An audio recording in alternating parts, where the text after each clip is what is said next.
Elias noticed that I had stopped asking for his opinion on everything. An email came from work, a position had opened up at the New York headquarters, and they wanted to know if I was interested. I filled out the application and hit send before I even remembered I hadn't told him. When Sarah's wedding invitation arrived, addressed to Chloe Vance and guest, I RSVP'd for one and wrote a separate check for their gift. Even the minor surgery, the one that required a hospital stay, I handled myself.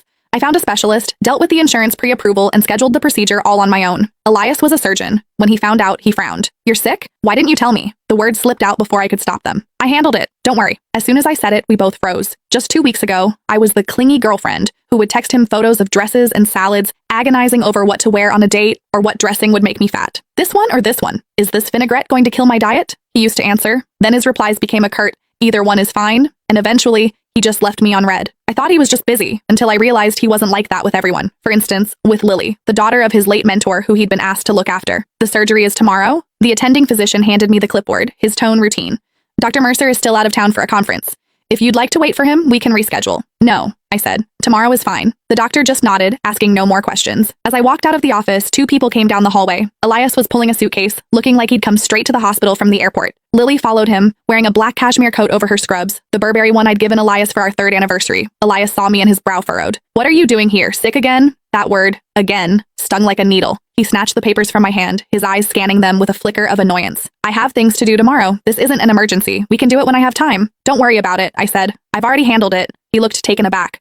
This was coming from the girl who used to video call him in tears over a paper cut, the one who sent him a dozen selfies just to pick a date night outfit. Now here I was, calmly scheduling my own surgery. If he hadn't run into me, he probably wouldn't have known until after it was over. I took the chart back, accidentally knocking a small box from his hand. It clattered to the floor, spilling its contents. "Birth control pills. It's not what you think," Elias said, bending to pick them up. His voice was as flat as if he were discussing the weather. "They're for Lily's cramps. Doctor's orders." Lily clutched the coat tighter, her voice a fragile whisper.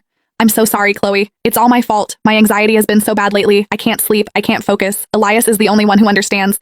He said he couldn't leave me alone in case I did something stupid." Her voice trailed off. "You don't know what it's like. Sometimes my head is just full of bad thoughts. I can only get through it when Elias is with me. I just wish I could be strong like you." I'd heard this script before. Every time I questioned their relationship, Lily would bring up her anxiety and her bad thoughts, and Elias would shoot me a look that screamed, "How can you be so heartless?" Once I had a sharp pain in my stomach and asked him what kind of specialist I should see. This brilliant neurologist told me, "I don't know." When I complained he was being dismissive, he just pinched the bridge of his nose wearily. "Can't you just look it up yourself? You're an adult, Chloe. Can you be a little more independent? Stop relying on me for every little thing." So frugal with his words for his girlfriend, yet he personally escorted someone else to her doctor's appointments. "Well, you should take good care of her then," I said, my voice completely flat.